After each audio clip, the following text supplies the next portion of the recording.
مطلب ایک نان الیکٹڈ بندہ الیکٹڈ لوگوں سے بھی کہیں زیادہ طاقتور ہے جو وہاں پہ رول پلے کر رہا ہے, اور وہ بھی رائٹ ونگ تھنکنگ کو پوری دنیا میں سپورٹ کرتا ہے. اور یہی وہ دونوں چیزیں تھیں جس نے ڈونلڈ ٹرمپ, حالانکہ ایلون مسک نے پہلے جو ہے وہ جو بائیڈن کو ووٹ ڈالا تھا, اور اس الیکشن میں وہ ڈونلڈ ٹرمپ کی طرف آئے. میں یہی پوچھنا چاہ رہی ہوں, تو یہ جو کنورجنس ہے دونوں کی وہ رائٹ ونگ کی وجہ سے ہوئی ہے, کیونکہ دائیں بازو کی سوچ ڈونلڈ ٹرمپ رکھتا ہے اور دائیں بازو کی سوچ ہی ایلون مسک کی ہے. یہ وہ نظریات ہیں جنہوں نے ایک دوسرے کے قریب کر دیا. اور دوسری, یہ بھی ایک بزنس ٹائکون تھا ڈونلڈ ٹرمپ, اور ایلون مسک بھی ایک بزنس ٹائکون ہے. اور وہاں پہ جب ان کو پتہ چلتا ہے کہ یہ جو ریاستیں ہر دوسرے دن کسی نہ کسی ٹیکنالوجی جو ہم انوویشن لے کے آتے ہیں, آپ دیکھیں نا کہاں پہ ٹیسلا, اس کو تو ہر روز نئے قوانین بنانے پڑتے ہیں ٹیسلا کو ریگولیٹ کرنے کے لیے. پھر آپ کو اسٹار لنک نظر آتا ہے جو پوری دنیا کے اندر گلوبل سیٹلائٹ انٹرنیٹ دنیا کو دے رہا ہے, ٹھیک ہے. اور اس نے یوکرین کو عطیہ کر دیا.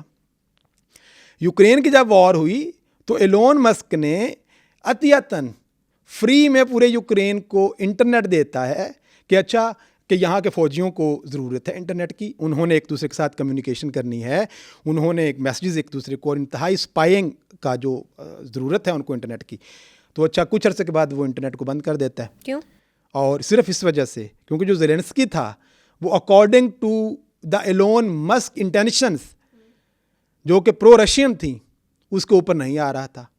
اور یہی پینٹاگون جو ہے جو کہ ایلون مسک کو بعد میں بہت ساری ایک ہینڈسم اماؤنٹ جو ہے ڈالرز کی وہ دیتے ہیں کہ اچھا آپ یوکرین کے اندر انٹرنیٹ بند نہ کرو, آپ اتنے پیسے ہم آپ کو دے رہے ہیں.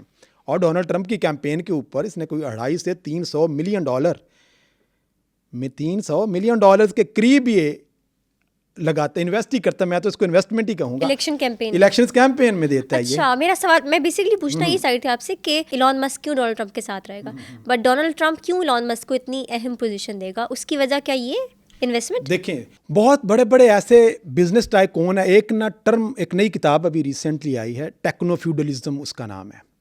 وہ کتاب یہ کہتی ہے کہ پہلے جاگیردار ہوتے تھے, جو زمینوں کے بادشاہ تھا, بادشاہ جاگیرداروں کو استعمال کر کے جو ہزاروں کی تعداد میں مزارے ہوتے تھے نا ان کے اوپر حکومتیں کرتے تھے.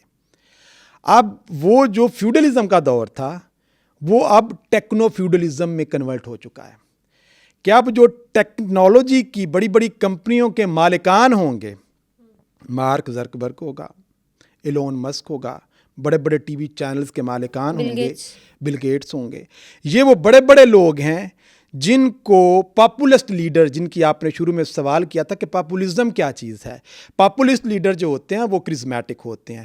پاپولر لیڈرز وہ ہوتے ہیں جو کرنٹلی وہ لوگ جو کہ مارجنلائزڈ ہوتے ہیں کسی بھی سوسائٹیز کے اندر, وہ ان کی آواز بنتے ہیں اور ان کو اس ماضی میں لے کے جاتے ہیں جو کہ بڑا درخشندہ تھا, جو ماضی بہت ان کی. اب دیکھیں نا آپ یورپ کی بات کریں, وہ یورپ کہ جس نے 15ویں صدی کے بعد جس کا سورج کہیں غروب نہیں ہوتا تھا, وہ برطانیہ جو آسٹریلیا سے لے کے New Zealand, Asia, Europe itself, Africa, Latin America اور آپ کا نارتھ امریکہ اور یو ایس اے جو آج کا ہے, یہ بھی تو برطانیہ کی کالونی رہا ہے نا. جو آج کا امریکہ جس سے برطانیہ سیکیورٹی کی بھیک مانگ رہا ہے, جس سے پورا یورپ آج سیکیورٹی کی بھیک مانگ رہا ہے کہ خدا کے لیے آپ اپنی فوجوں کو یہاں سے نہ لے کے جائیں, امریکہ کو جو کہا جا رہا ہے.